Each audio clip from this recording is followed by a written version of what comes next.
¿Sabes qué hay que hacer con estos vasos? Llenarlos de sidra. Y esto, Tino Cueto, sabe un rato, vea.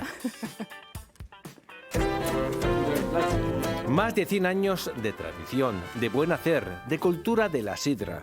Desde 1898, esta familia sirve sidra espumosa a todos los hogares. María. Sube, venga, voy a buscarte. Gracias. La rama que queda a día de hoy es la rama de los Fernández. Mi abuelo, que ya es José Cardín, ya no tiene el Fernández. María cumple la quinta generación de una estirpe única. Todo se originó aquí, en Villaviciosa. La sidra espumosa se empezó a elaborar para llevar la sidra a los emigrantes en América, en principio.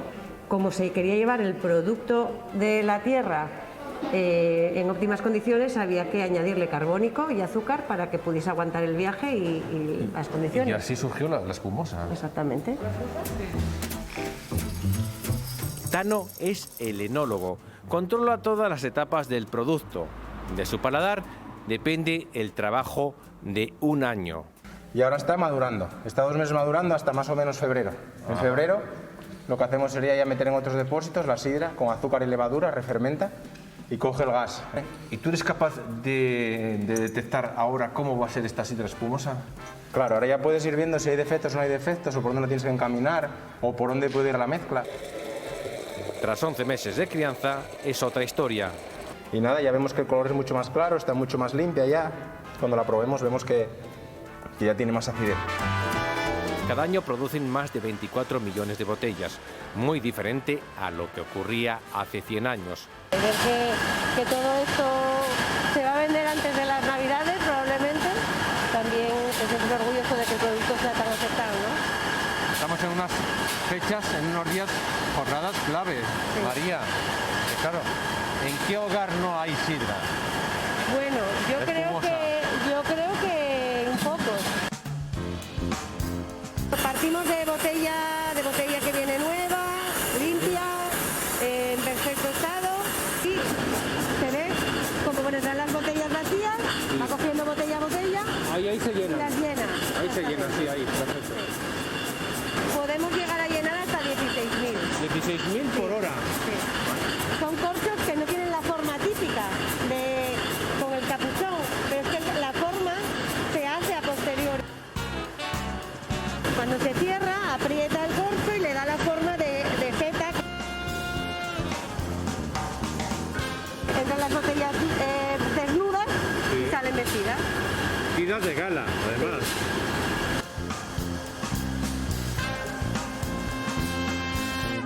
La antigua bodega es un templo. Hay que conservarlo, ¿eh? Esto nos cuesta mucho conservarlo.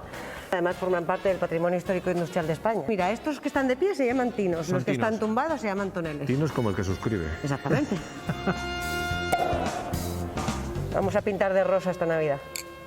Sidra espumosa, una tradición inseparable de nuestras celebraciones. Y nada mejor para acompañar esa sidra que con un plato tradicional asturiano. Solo tiene harina de trigo, de maíz, agua y sal. Pero Tino Cueto son un vicio y yo, que soy del norte, tengo sincio.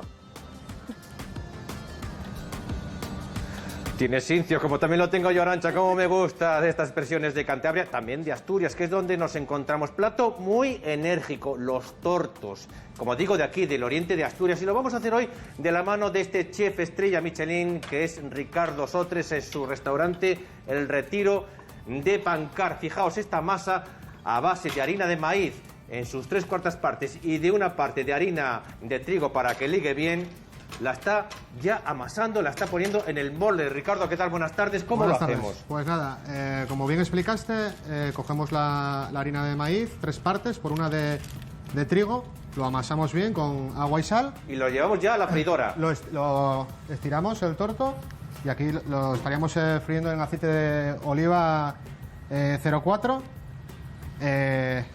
Más o menos fuerte el aceite tiene que estar, sí, ¿vale? A una temperatura bien caliente, que vaya friendo, pero que no se nos vaya quemando. Y le ponemos un poco de aceite por encima para que vaya suflando. Es importante. Sí, sí, qué esponjoso está, como cómo va inflando, ¿verdad? Va inflando y tiene que quedar aireado y crujiente. Esto es un plato, tenemos que decir, muy tradicional de todo el norte de España, de Cantabria, de Asturias, del País Vasco, porque antes apenas podía llegar aquí la harina de trigo, llegaba solo la de maíz y se utilizaba para muchas cosas. De hecho, bueno, el plato típico en el campo era este, que se combinaba con huevos fritos, con chorizo, con picadillo, ¿verdad? Exactamente, básicamente con los productos que había en casa, con productos de la matanza del cerdo y bueno, es lo que se suele y se sigue comiendo en los pueblos y en las casas de esta zona. Tenemos el tradicional, que es con huevos y con chorizo. Fijaos qué aspecto tiene, pero el que estás haciendo tú es de autor, que no lo Sí. hemos dicho. Y este lleva verduras, Aquí le vamos a terminar pues con unas verduras asadas, que las tenemos aquí. verduras asadas. Sí, a base de cebolla, pimiento rojo, pimiento pueden verde, rellenar de cualquier cosa. Berenjena, ajo, ¿vale? Como si fuera una especie de escalivada de verduras. Ya lo sabes tú, Arantxa, que esto combina ¡Hombre! con absolutamente todo. Y bueno, Bueno, ya le echamos la anchoa y mientras yo voy probando aquí este otro torto... Mira qué Pero listo. qué envidia, ¿no? Trisca, ¿Quién sabe? también en el norte, Arantxa. Como Trisca y Arantxa. Y fíjate, Vaya, vaya, cómo fíjate ¿Cómo ¿Y son? cómo moja en Y el al fin- plato ahí la yema? cómo moja y el choricillo. Bueno, aquí ya lo tenemos. Le estás poniendo un poco de trufa, ¿verdad? eso es. Terminamos con un poco de trufa, que estamos ahora en temporada y está estupenda. Y vamos a terminar con un poco de emulsión.